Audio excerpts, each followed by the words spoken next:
ustedes saben, estamos desarrollando una serie que hemos titulado La Biblia en su contexto. La Biblia en su contexto. Y es importante que cuando vamos a estudiar la palabra de Dios, tengamos en cuenta el contexto de cada pasaje.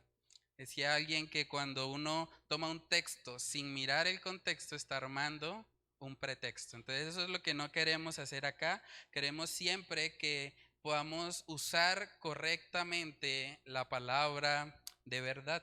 Entonces hoy vamos a estar hablando sobre un tema más acerca de estos pasajes que de pronto en algunos lugares han utilizado para enseñar ciertas cosas, pero que cuando nosotros lo miramos en su contexto nos damos cuenta que la enseñanza es otra. Hoy vamos a hablar acerca de un tema que puede ser muy polémico de pronto en algunos lugares, pero vamos a estar viendo el tema de las maldiciones generacionales. Hay mucha gente que hoy en día cree que todas las personas pueden ser de alguna manera poseídas o pueden tener ataduras espirituales que vienen de generaciones anteriores. Y eso ha causado que mucha gente, desafortunadamente, piense que la necesidad de cada persona cuando peca es una liberación. Pero cuando nosotros nos vamos a la palabra de Dios, vemos que más que un llamado a hacer liberaciones, tenemos un llamado a arrepentirnos de nuestros pecados. Hoy vamos a estar hablando un poco acerca de ese tema. Vamos a leer lo que dice la palabra de Dios en Éxodo capítulo 20 y vamos a estar leyendo ahí el versículo 5. Éxodo capítulo 20, versículo 5, ese es el texto tal vez más popular en cuanto a esta enseñanza de las maldiciones generacionales o de las ataduras que vienen de nuestros ancestros. Vamos a Éxodo capítulo 20 y vamos a leer ahí lo que dice el versículo 5. Éxodo 25 dice, no te inclinarás a ellas ni las honrarás, porque yo soy Jehová tu Dios, fuerte, celoso, que visito la maldad de los padres sobre los hijos hasta la tercera y cuarta generación de los que me aborrecen. Vamos a comenzar con oración. Padre, queremos pedir de tu dirección en este estudio bíblico, Señor. Queremos que sea tu palabra la que pueda alumbrar nuestro entendimiento, la que pueda guiarnos, Señor, a saber cómo debemos actuar respecto a este tema de las maldiciones generacionales. Yo te pido que seas tú enseñándonos a cada uno de nosotros, que sea tu palabra la que enseñe, que no sea yo, Padre, sino que sea tu misma escritura en la mente de mis hermanos, la que pueda guiarlos y pueda llevarlos a mantener siempre una comunión íntima y cercana contigo, Dios. Oramos para que tú obres en este tiempo, Señor, que tú te glorifiques a ti mismo y que nos permitas poder tener claridad y luz respecto a este tema. Te lo pedimos, Señor, en el nombre de Cristo Jesús. Amén y amén. Bueno, hermanos, entonces como les decía, cuando nosotros vamos a un pasaje como este, hay iglesias de pronto en las que le dicen a uno, bueno, usted tiene que recordar cuáles eran los pecados de su abuelo, de su bisabuelo y si todavía está vivo, su tatarabuelo. Y tiene que tratar de mirar qué pecados cometió esa persona, escribirlos de pronto en una hojita y quemar eso. Porque esa es la forma en la que usted se libera de esas ataduras generacionales que trae de atrás. Pero realmente, hermanos, aunque eso es una práctica que se ha vuelto muy común en las iglesias modernas, todo lo que tiene que ver con la liberación y con supuestamente romper ataduras espirituales, cuando nos vamos al pasaje en su contexto, podemos darnos cuenta que lo que está hablando aquí el autor de Éxodo, que en este caso es Moisés, él está describiendo cada uno de los mandamientos. Y aquí está dando una de las cláusulas que tiene el mandamiento de no hacerse imágenes. Es curioso porque nosotros tendemos generalmente a memorizar la parte positiva de los mandamientos. Por ejemplo, hay un mandamiento que dice, honrarás a padre y madre para que seas de larga vida, ¿cierto? Y generalmente eso lo memorizamos. Pero aquí vemos que ligado al mandamiento de no tener imágenes, se nos habla acerca del carácter de Dios. Vamos a leerlo en su contexto. Vamos a Éxodo 20 y vamos a empezar desde el versículo 1 para poder tener el panorama completo o el análisis del contexto inmediato. Éxodo capítulo 20, versículos del 1 hasta el 11. Dice ahí: y habló Dios todas estas palabras diciendo: yo soy Jehová tu Dios, que te saqué de la tierra de Egipto, de casa de servidumbre. No tendrás dioses ajenos delante de mí. No te harás imagen ni ninguna semejanza de lo que esté arriba en el cielo, ni abajo en la tierra, ni en las aguas debajo de la tierra. No te inclinarás a ellas, ni las honrarás, porque yo soy Jehová tu Dios, fuerte, celoso, que visito la maldad de los padres sobre los hijos hasta la tercera y cuarta generación de los que me aborrecen. Y hago misericordia a millares, a los que me aman y guardan mis mandamientos. No tomarás el nombre de Jehová tu Dios en vano, porque no dará por inocente Jehová al que tomare su nombre en vano.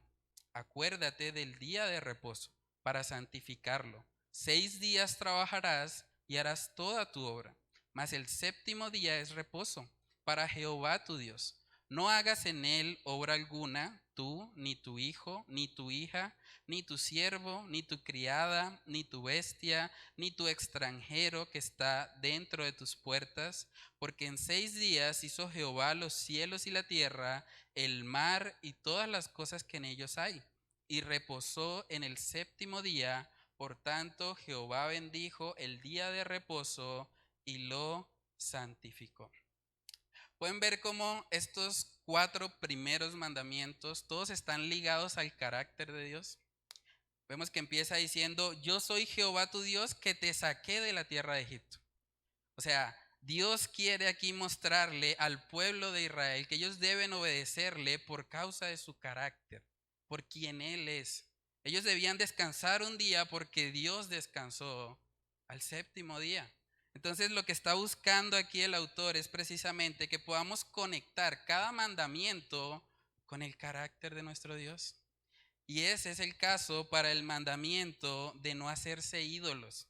Dice ahí en el verso 4: no te harás imagen ni ninguna semejanza de lo que está arriba en el cielo, ni abajo en la tierra, ni en las aguas debajo de la tierra. No te inclinarás a ellas ni las honrarás. Hasta ahí está negando, ¿cierto? Pero vemos que luego da la razón. Dice: ¿por qué? Porque yo soy Jehová tu Dios, fuerte, celoso, que visito la maldad de los padres sobre los hijos hasta la tercera y cuarta generación de los que me aborrecen. Y eso es importante resaltarlo. La última parte está aclarando que el Señor va a visitar la maldad hasta la tercera y cuarta generación, pero de los que le aborrecen, de aquellos que activamente están pecando en contra de él.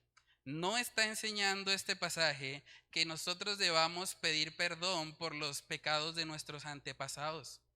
Esa no es la enseñanza de este texto. Ni tampoco está diciendo que debemos liberarnos de ataduras espirituales antiguas.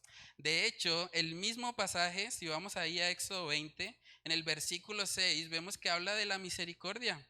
Éxodo 26 dice: y hago misericordia a millares, a los que me aman y guardan mis mandamientos. Entonces, ¿qué debía hacer una persona si había pecado en contra de Dios? Debía arrepentirse y amarle. Ahí no habla de liberación, aquí está diciendo que a los que me aman y guardan mis mandamientos. Entonces, si alguien se encontraba en este contexto y recibía este mensaje, él debía pensar: bueno, si yo peco en contra de Dios y mis hijos, las siguientes generaciones, pecan en contra de él, él va a visitar la maldad, él nos va a castigar por eso. Pero también, si nosotros amamos a Dios, si nosotros nos arrepentimos, Él es grande en misericordia. Podemos ir a Él. Dice que Él hace misericordia a millares. Ese es nuestro Dios. Hermanos, el contexto de este pasaje nos está mostrando claramente que la enseñanza principal no es liberación, no es liberar las ataduras espirituales del pasado. Realmente lo que nos muestra en su contexto es que ellos debían volverse a Dios por quien Él es. Adorarle porque Él es fuerte, celoso, porque Él no comparte su gloria con nadie. Cuando una persona se hacía una imagen o colocaba de pronto un ídolo en su casa, esa persona estaba cambiando la gloria de Dios, del creador de todo, por algo creado, por algo de menor valor. Y por eso vemos el celo de Dios respecto a este tema de la idolatría. Hermanos, en el mismo Pentateuco, en Deuteronomio capítulo 24, vamos a ver que Dios mismo había establecido que los hijos no eran responsables por los pecados de los padres. Vamos a verlo. Deuteronomio capítulo 24, versículo 16, vemos que ahí dice lo siguiente: los padres no morirán por los hijos, ni los hijos por los padres. Cada uno morirá por su pecado. Aquí vemos claramente que la responsabilidad del pecado recae sobre cada persona.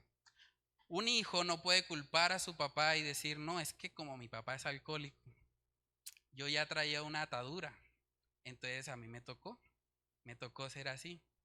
No, realmente aquí vemos claramente que aunque sí hay una influencia obviamente de los padres sobre los hijos, realmente ellos no pueden responsabilizar a sus padres por su propio pecado. Eso es muy importante entenderlo. De hecho, nosotros en la palabra de Dios podemos encontrar diferentes ejemplos. Vemos ejemplos de hijos de padres que eran muy malos, pero aún teniendo padres malos, fueron hombres piadosos, hombres que amaron al Señor con todo su corazón. Y vamos a ver un ejemplo de eso. Vamos a Segunda de Reyes capítulo 21. Segunda de Reyes capítulo 21. Ahí podemos ver una historia bastante impactante. Segunda de Reyes 21 nos habla acerca de un personaje llamado Amnón. Amnón era el padre terrenal de Josías y era una persona muy mala. Era alguien que su padre Manasés fue uno de los peores reyes que había en Israel. Fue el primero en traer el sacrificio de niños a la nación de Judá. Imagínense eso. Ese era el papá de este hombre. Y vamos a ver cómo eso influyó en la vida de él. Segunda de Reyes 21, versículos del 19 al 22. Dice ahí, de 22 años era Amón cuando comenzó a reinar y reinó 2 años en Jerusalén. El nombre de su madre fue Mesulemet, hija de Arús de Jotba. E hizo lo malo ante los ojos de Jehová, como había hecho Manasés su padre. Ahí vemos la influencia. Y anduvo en todos los caminos en que su padre anduvo, y sirvió a los ídolos a los cuales había servido su padre, y los adoró. Y dejó a Jehová, el Dios de sus padres, y no anduvo en el camino de Jehová. Entonces vemos aquí la influencia de un padre que no es temeroso de Dios. Más que hablar de maldiciones generacionales, tenemos que hablar de influencias generacionales. Claro que los padres, el entorno en el que crece el niño, van a influir en él. Hay mucha más probabilidad de que un joven sea alcohólico si su padre es alcohólico, porque de alguna manera está acostumbrado a ver a las personas tomar. Está acostumbrado a que ese es el ejemplo que ha visto desde pequeño y puede crear en su mente el patrón de que así es como se vive la vida. Entonces, más que una maldición generacional, es una influencia. Es la influencia de un padre que puede hacer que su hijo camine de pronto de forma desviada a la voluntad del Señor. Sin embargo, vamos a ver que a pesar de que este hombre, Amón, fue alguien que tuvo un padre muy malo, fue alguien que de alguna manera fue influido por él y que caminó en la misma idolatría que su padre, él tuvo un hijo. Y uno esperaría, bueno, si el abuelo era malo y el tipo es malo, pues ¿qué podemos esperar del hijo? Pero vamos a ver que el hijo de Amnón, fue uno de los hombres más piadosos que encontramos en el libro de Reyes. Vamos a Segunda de Reyes capítulo 22 para conocer al hijo de Amón. Dice Segunda de Reyes 22 del 1 al 2. Cuando Josías comenzó a reinar, era de 8 años y reinó en Jerusalén 31 años. El nombre de su madre fue Jedida, hija de Adaía de Boscat, e hizo lo recto ante los ojos de Jehová y anduvo en todo el camino de David su padre, sin apartarse a derecha ni a izquierda. Qué curioso eso. El hijo de Amón fue Josías. Josías fue el primer reformador de la nación de Israel. Fue el que se encargó de que la nación quitara todos los ídolos y que adoraran al Dios verdadero. Él se encargó de celebrar la Pascua después de muchos años que no se hacía. Fue alguien que el Señor usó grandemente para transformar a la nación de Judá. Entonces nosotros podemos ver aquí un ejemplo claro de que Josías no estaba condenado a los pecados de su padre ni de su abuelo. Josías estaba viviendo conforme a la voluntad de Dios y podemos leer toda la historia, no lo vamos a hacer por el tiempo, pero usted puede leer Segunda de Reyes 22 y 23 y va a ver todo lo que este joven hizo. De verdad es impresionante, es uno de mis personajes favoritos en toda la Biblia. A pesar de su juventud, fue alguien que reformó una nación completa y los llevó nuevamente a adorar al único Dios verdadero. Entonces, un joven, aun cuando su entorno sea difícil, aun cuando su familia de pronto haya sido de mal ejemplo, ese joven puede marcar la diferencia. Nuestras familias no definen lo que nosotros vamos a hacer. Y eso es muy importante tenerlo claro. También podemos ver ahí, hermanos, que cuando se habla de este tema de las maldiciones generacionales, algo muy peligroso de esta doctrina es precisamente que quita el enfoque en Dios y lo pone en el hombre. Cuando una persona manifiesta que tiene una atadura espiritual, que tiene un demonio, que tiene algo que viene de generaciones atrás, ¿a dónde va esa persona? Va y busca al líder, al ministro, al hombre de Dios, para que sea él el que le haga la liberación. O sea, quita el enfoque del Señor Jesús, del Evangelio, y pone el enfoque en los hombres. Por eso es muy peligroso esa doctrina y ha causado mucho daño. Hay iglesias que cobran por hacer liberación, porque le dicen a las personas, es que usted trae un linaje muy contaminado, muy corrupto. Entonces usted tiene que pagar, tiene que dar una ofrenda, supuestamente, para que pueda ser liberado de esa cantidad de ataduras espirituales que trae. Pero hermanos, vemos aquí en el contexto del pasaje que eso no tiene nada que ver con la enseñanza.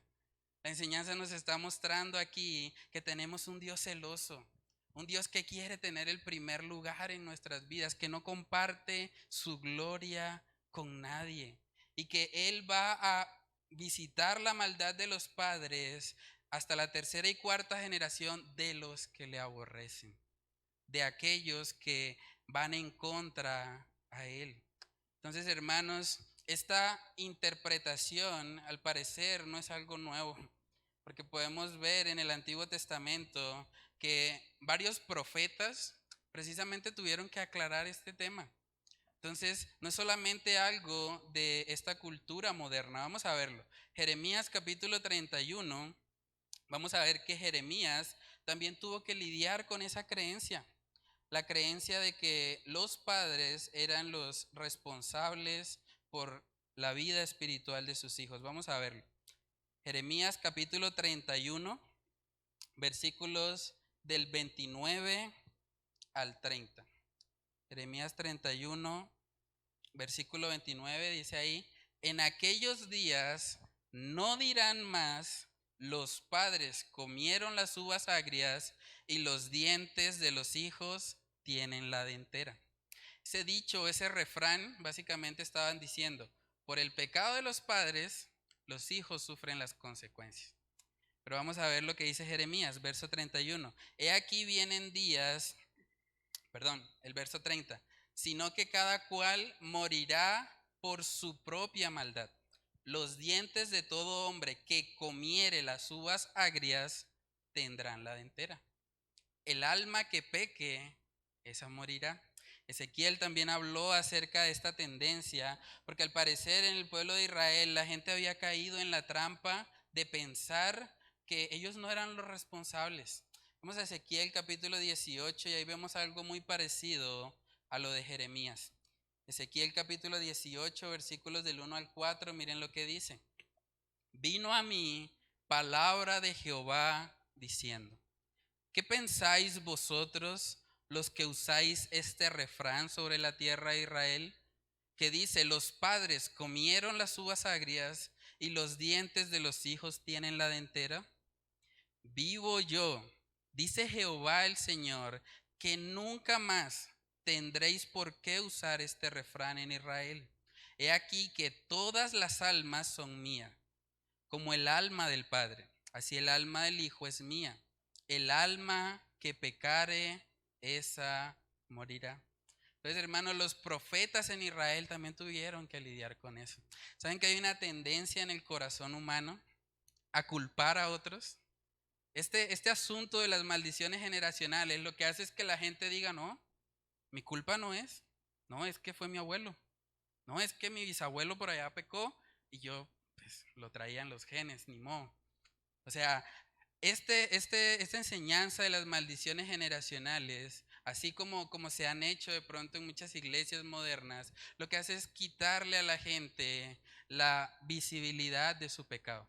Hace que ellos de alguna manera piensen que ellos no son malos, que ellos son inocentes, que la culpa es de otro, es de sus ancestros, y no acepta la responsabilidad que ellos tienen al pecar delante de Dios. Ahí mismo en Ezequiel capítulo 18, en el versículo 20, vemos un texto que para mí aclara completamente este tema. Ezequiel capítulo 18, verso 20 dice, el alma que pecare, esa morirá. El hijo no llevará el pecado del padre, ni el padre llevará el pecado del hijo. La justicia del justo será sobre él, y la impiedad del impío será sobre él. Que está claro, hermanos, que los hijos no tienen que llevar la carga del pecado de sus padres. Pero sí los padres tienen la responsabilidad delante de Dios de ser buenas influencias para sus hijos, sin confiar en que por ser buenas influencias automáticamente sus hijos se van a convertir. Porque así como tenemos personajes como Josías, que tenía padres impíos, malvados, y aún así caminó de forma piadosa con el Señor, tristemente tenemos que decir que también vemos ejemplos en la palabra de hombres piadosos, temerosos de Dios y que sus hijos no caminaron por el camino correcto. Un ejemplo de eso es Samuel. Samuel era un sacerdote, era un hombre entregado, fue el hombre que se encargó de ungir al rey David, pero aún así vemos que sus hijos no caminaron con el Señor. Sus hijos eran impíos. También podemos ver el ejemplo del mismo Josías. Los hijos de Josías, desafortunadamente, no siguieron con el legado de su padre. Fueron personas que desviaron nuevamente a la nación de Judá hacia los ídolos. Entonces, el hecho de que haya una familia piadosa, una familia temerosa del Señor, no garantiza el hecho de que los hijos vayan a ser también piadosos. Entonces, debemos entender que hay una influencia, sí, es cierto, hay una influencia a nivel generacional. Los padres, los abuelos, la familia, los que nos rodean en general, tienen influencia sobre nosotros, pero no podemos responsabilizar a esas influencias por el pecado que nosotros cometemos. Debemos reconocer, hermanos, que nosotros somos pecadores. Y solamente cuando nos vemos en el espejo de la ley de Dios es que podemos contemplar eso y podemos ir a Cristo en busca de salvación. Saben que lo que más me molesta en este tema de las maldiciones generacionales es precisamente que hacen que las personas no vayan a Cristo, sino a un líder a que los libere, a una persona para que le haga algún tipo de oración espiritual y entonces él sea liberado de sus pecados. Pero eso no está en la palabra de Dios, en ninguna parte. Aquí vemos que el llamado de Dios para cada creyente respecto a sus pecados es arrepentirse, es hacer morir lo terrenal en nosotros. Cada día de nuestra vida tenemos que luchar para vivir en santidad, para agradar a aquel que nos salvó. Pero eso no sucede mágicamente con una oración. No sucede porque otra persona llegue y me libere o rompa ataduras. No, tenemos que buscar al Señor, tenemos que andar en el Espíritu, permitir que sea Él en nosotros, el que vaya quitando todo aquello que no le agrade, todo aquello que sea estorbo en nuestra comunión con Él. Entonces, hermanos, este pasaje de Éxodo capítulo 20, lo que nos llama es precisamente a no hacer ídolos, a no confiar en las cosas creadas, una imagen, cosas que podemos tallar. No deberíamos confiar en nada de eso.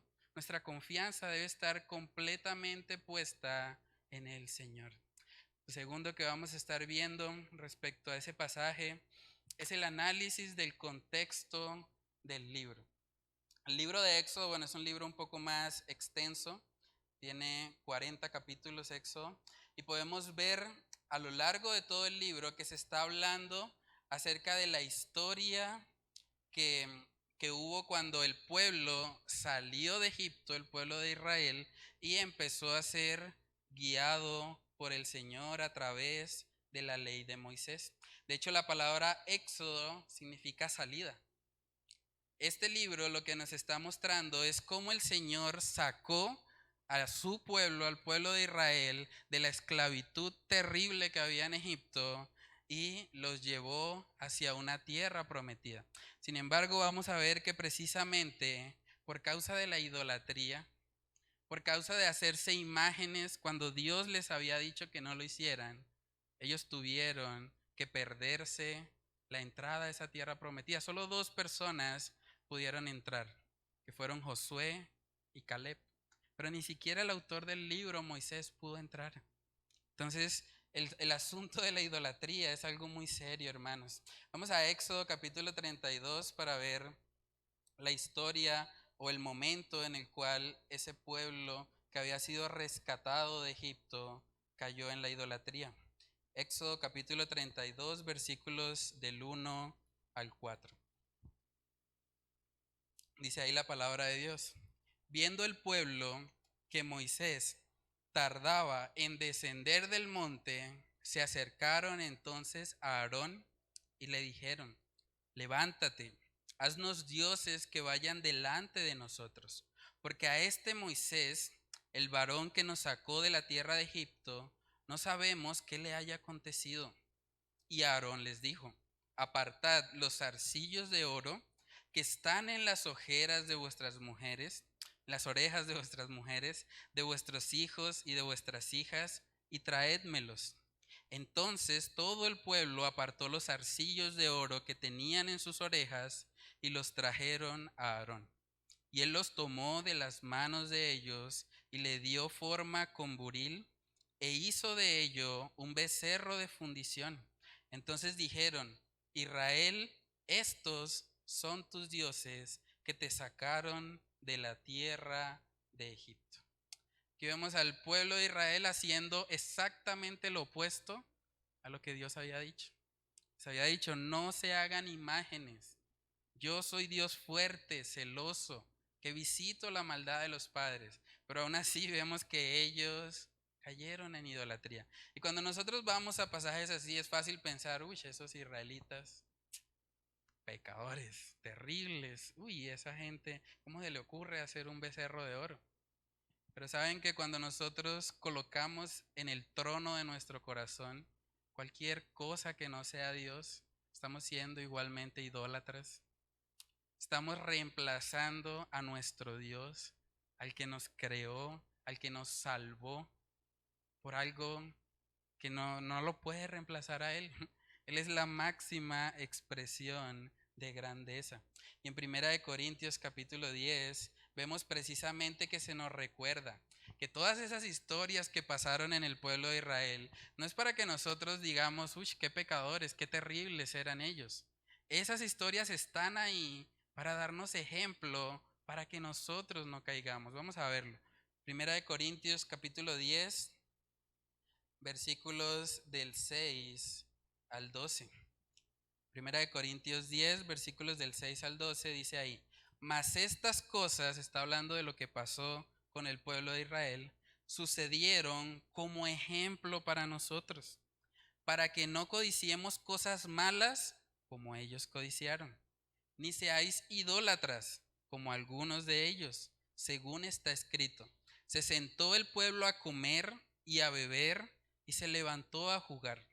Ni forniquemos como algunos de ellos fornicaron y cayeron en un día 23,000. Ni tentemos al Señor como también algunos de ellos le tentaron y perecieron por las serpientes. Ni murmuréis como algunos de ellos murmuraron y perecieron por el destructor. Y estas cosas les acontecieron como ejemplo y están escritas para amonestarnos a nosotros, a quienes han alcanzado los fines de los siglos. Así que el que piensa estar firme, mire que no caiga. Hermanos, cuando nosotros vemos todas esas historias, realmente debemos pedirle al Señor que nos guarde. La idolatría es un pecado muy serio. Es algo que nos roba totalmente nuestra comunión con el Señor y lo reemplaza por algo que no puede darnos satisfacción, por algo que no puede reemplazar lo que el Señor ha hecho por nosotros. Entonces debemos preguntarnos a manera de reflexión: ¿hay algún tipo de ídolo en nuestra vida? ¿Tenemos algún becerro de oro? ¿Algo en lo que de pronto estemos más enfocados en nuestra vida que no sea el Señor? Puede ser el trabajo, puede ser la familia, puede ser incluso la iglesia. Si hay algo que está ocupando el lugar de Dios en nuestro corazón, si está en primer lugar, eso es idolatría y debemos guardarnos de eso. No debemos permitir que los ídolos gobiernen nuestros corazones. Hermanos, por tercer y último punto podemos ver que en el contexto de toda la Biblia no vamos a encontrar en ninguna parte a los discípulos practicando liberación, sobre todo para los cristianos, para aquellos que ya han sido salvos. Cuando nosotros vemos que se echa fuera un demonio en la palabra, siempre en todos los casos está hablando de gente inconversa, de gente que no conocía al Señor. Pero los verdaderos creyentes han sido libertados. Y ellos no tienen nada que temer respecto a su pasado, respecto a los pecados que pudieron haber cometido sus ancestros. Es curioso cómo incluso en los tiempos del Nuevo Testamento se seguía pensando de esa manera. Vamos a ir a Juan capítulo 9. Juan capítulo 9, versículos del 1 al 3.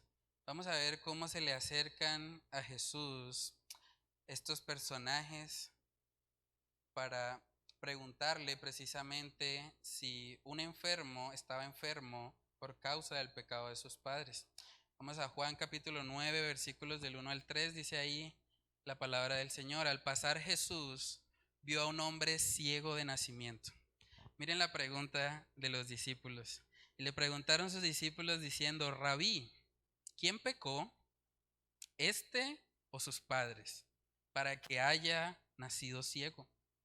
Respondió Jesús: no es que pecó este ni sus padres, sino para que las obras de Dios se manifiesten en él. Hermanos, hay una tendencia de verdad en el corazón humano a no reconocer nuestras faltas. Desde el principio ha sido así. Cuando Adán pecó, dijo: no, la culpable fue Eva. Y cuando Eva fue descubierta en su pecado: no, la serpiente, la que tú creaste. O sea, hay una tendencia en nosotros a no reconocer nuestras faltas y eso está muy mal. Debemos ir al Señor con un corazón arrepentido, como cantábamos hoy, crea en mí, oh Dios, un corazón limpio. Reconocemos nuestras fallas delante de Dios, reconocemos que hemos pecado y vamos a Él, porque estamos enfermos y vamos al médico para que Él nos cure, para que Él traiga salvación a nuestras vidas. También podemos ver en el Nuevo Testamento que se habla acerca de la realidad de este pecado de la idolatría. Uno pensaría, bueno, eso fue algo de pronto en el tiempo de Egipto, por allá, en los tiempos antiguos. Pero vamos a ver en Romanos capítulo 1 que las personas también estaban cambiando a Dios por ídolos humanos. Romanos capítulo 1 versículos del 20 en adelante. Dice ahí la palabra de Dios, porque las cosas invisibles de Él, su eterno poder y deidad, se hacen claramente visibles desde la creación del mundo, siendo entendidas por medio de las cosas hechas, de modo que no tienen excusa, pues habiendo conocido a Dios, no le glorificaron como a Dios, ni le dieron gracias, sino que se envanecieron en sus razonamientos, y su necio corazón fue entenebrecido. Profesando ser sabios, se hicieron necios, y cambiaron la gloria del Dios incorruptible en semejanza de imagen de hombre corruptible, de aves, de cuadrúpedos y de reptiles, por lo cual también Dios los entregó a la inmundicia en las concupiscencias de sus corazones, de modo que deshonraron entre sí sus propios cuerpos, ya que cambiaron la verdad de Dios por la mentira, honrando y dando culto a las criaturas antes que al Creador, el cual es bendito por los siglos. Amén. Aquí vemos la continuidad de la idolatría en el corazón humano. Hay un autor que decía que el ser humano o el corazón humano es una fábrica de ídolos, porque constantemente por nuestra naturaleza pecaminosa no queremos reconocer a Dios como nuestro Señor, como aquel que gobierna todas las áreas de nuestra vida. Entonces, hermanos, la idolatría es un pecado muy serio y es un pecado que puede causar que las siguientes generaciones sean apartadas de Dios precisamente por esa mala influencia. Pero también debemos contrastar eso con la realidad de que si nosotros estamos en Cristo Jesús, si realmente hemos sido salvados por Él, podemos estar completamente seguros de que no hay maldición en contra nuestra, porque Cristo se hizo maldito en la cruz para salvarnos. Vamos a Gálatas capítulo 3. Gálatas capítulo 3 versículo 13. Dice ahí lo siguiente. Cristo nos redimió de la maldición de la ley, hecho por nosotros maldición, porque está escrito, maldito todo el que es colgado en un madero. Entonces, hermanos, si estamos en Cristo Jesús, no hay maldición en nuestra contra. No puede existir una maldición generacional que venga de nuestros ancestros y que nos lleve a pecar. Para nada. Eso no puede existir en la vida de un verdadero creyente. Ahora la pregunta es si realmente somos creyentes. Si realmente hemos sido redimidos de esa maldición de la ley, hecha por nosotros maldición, porque nosotros somos los que hemos pecado. Saben que en Isaías capítulo 53 podemos ver al único personaje en toda la historia humana que genuinamente llevó el pecado de sus padres y de sus abuelos y de todos los que vivieron incluso antes de él. Y ese personaje se llama Jesús. Jesús cargó en la cruz con el pecado de todos sus ancestros y con el pecado de todos los que vinieron después de él. Isaías 53, versículos del 6 al 7 dice lo siguiente. Todos nosotros nos descarriamos como ovejas. Cada cual se apartó por su camino, mas Jehová cargó en él el pecado de todos nosotros. Angustiado él y afligido, no abrió su boca. Como cordero fue llevado al matadero, y como oveja delante de sus trasquiladores, enmudeció y no abrió su boca. Hermanos, Jesús en la cruz del Calvario fue el único que cargó el pecado de sus ancestros para poder darles salvación. La pregunta que nosotros debemos hacernos es si ya estamos en Él, si ya le hemos contemplado a Él como el único y suficiente Salvador de nuestra vida, porque Él es el único que nos puede traer verdadera libertad. En 2 Corintios capítulo 5, versículo 17, vemos que se habla de aquellos que genuinamente han nacido de nuevo y que ahora están en Cristo Jesús. Dice 2 Corintios 5, 17. Dice, de modo que si alguno está en Cristo, nueva criatura es. Las cosas viejas pasaron, he aquí todas son hechas nuevas. Si alguno está en Cristo, es una nueva criatura. No tiene nada que temer respecto a los pecados de sus ancestros, de incluso respecto a sus propios pecados, porque han sido pagados en la cruz. Él recibió en la cruz lo que nosotros debíamos haber recibido. Entonces, hermanos, la pregunta que debemos hacernos, más que si tenemos ancestros que han cometido pecados, debemos preguntarnos más bien si estamos en Cristo Jesús, si realmente le hemos recibido a Él. Porque cuando hemos hecho eso, podemos experimentar una verdadera libertad. Jesús mismo dijo en Juan capítulo 8, vamos ahí, Juan capítulo 8, versículo 36, ese texto es precioso.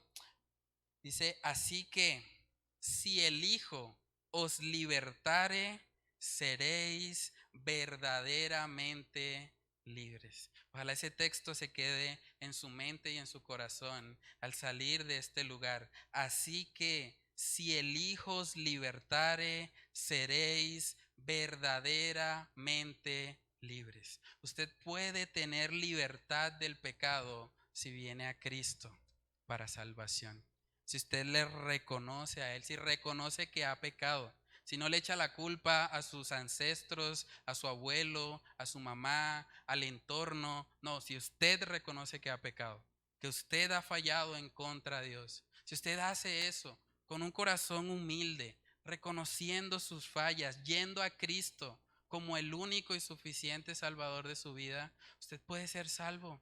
Usted puede tener esta libertad y puede estar completamente seguro que no va a haber ninguna maldición en su contra. Entonces, hermanos, examinémonos si estamos reconociendo la responsabilidad que tenemos por causa de nuestros pecados y si estamos confiando completamente en la obra de cruz para salvación y para santificación. Vamos a orar.